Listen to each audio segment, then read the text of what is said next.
దేశంలోనే క్రమశిక్షణకు మారుపేరుగా చెప్పుకునే బీజేపీ విశాఖపట్నం శాఖలో వర్గపోరు సాగుతుందా అంటే అవునని చెప్పాలి. పార్టీలో కొత్త పాత అధ్యక్షుడి మధ్య పచ్చగడ్డి వేస్తే బగ్గుమంటుందని కార్యకర్తలు వాపోతున్నారు.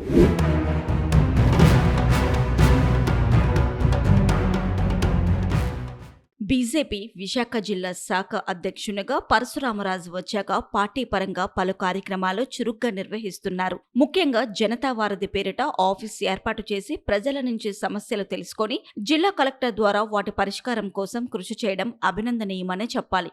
కానీ పెదవాల్తేరులో గల ఫుడ్ టెస్టింగ్ ల్యాబ్ సంచార వాహనం వినియోగంలోకి తీసుకురావాలని కోరుతూ కొంతకాలంగా బీజేపీ జిల్లా మాజీ అధ్యక్షుడు ఎం రవీంద్ర చేస్తున్న పోరాటంలో పరశురామరాజు కనిపించకపోవడం పార్టీ శ్రేణులకు తప్పుడు సంకేతాలు పంపుతుందని కొందరు వ్యాఖ్యానిస్తున్నారు. కొత్త అధ్యక్షుడు వచ్చాక పార్టీలో కొత్త చేరికలు తగ్గాయని కార్యకర్తలు చెబుతున్నారు.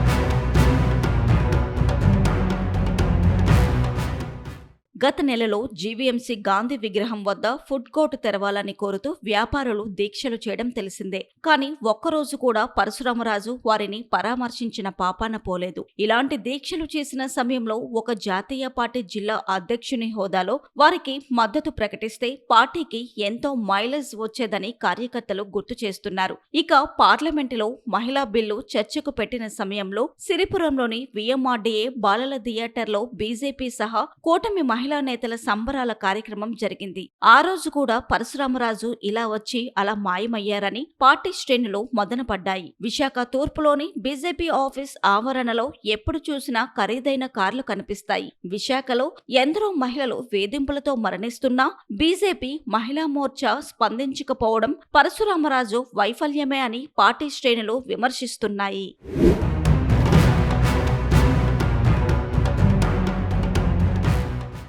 ఎంతో మంది బిజినెస్ మ్యాన్లు బీజేపీ నేతలుగా ఉన్నారు. దీంతో వీరంతా పార్ట్ టైం నాయకులుగానే చలామణి అవుతున్నారని కార్యకర్తలు చెబుతున్నారు. పార్టీలో కార్యకర్తలకు తగిన గుర్తింపు ఉండడం లేదని ఆందోళన వ్యక్తమవుతుంది. ఇక పార్టీ అధ్యక్ష పీఠం సైతం ఎప్పుడూ అగ్రవర్ణాలకే పరిమితమవుతుందని కార్యకర్తలు లోలోపల రగిలిపోతున్నారు. గతంలో కొందరు బీసీ నేతలు తిరుగుబాటు చేసినా బయటకు తెలియకుండా నేతలు సర్దుబాటు చేశారని టాక్ ఉంది. బీజేపీ నుంచి మేయర్గా పనిచేసిన ఎన్ఎస్ఎన్ రెడ్డి, ఉత్తరాంధ్రకే నేతగా ఎదిగిన పివి చలపతిరావు, రాష్ట్ర అధ్యక్షునిగా మాధవ్ ఉన్న నేపథ్యంలో ఎంతో పటిష్టంగా ఉండాల్సిన పార్టీ వర్గపోరుతో కూటమిలో వెనుకబడడం విశాఖలో చర్చనీయాంశమైంది. పార్టీ అధిష్టాన వర్గం ఈ వర్గపోరుకు ఎలా చెక్ పెడుతుందో చూడాలి మరి.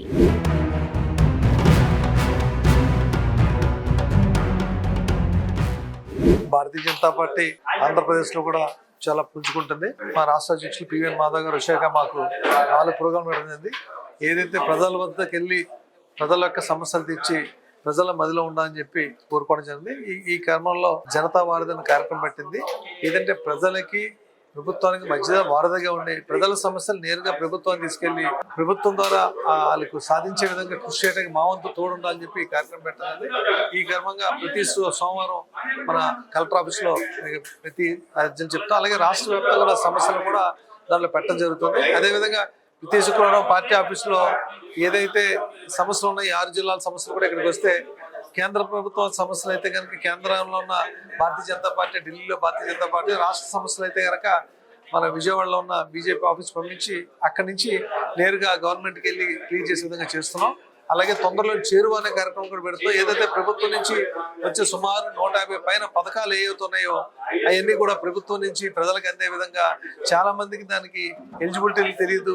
అలాగే ఏదైతే లేబర్ లైసెన్స్లు ఉన్నాయి కదా, లేబర్ చేసే వాళ్ళకి అదే లేబర్ లైసెన్స్ అంటే నేను అనేది భవన కార్మికులు ఎవరవుతున్నారో వాళ్ళకి కార్డులు ఇవ్వడం జరిగింది. వాళ్ళకి ఎలా అప్లై చేయాలి, దాని ఉన్న బెనిఫిట్స్ కూడా క్లియర్గా తెలియట్లేదు. అవన్నీ కూడా తెలిసే విధంగా అన్ని పథకాలు ప్రజలకు చేరే విధంగా ఈ కార్యక్రమం కూడా పెట్టడం జరిగింది.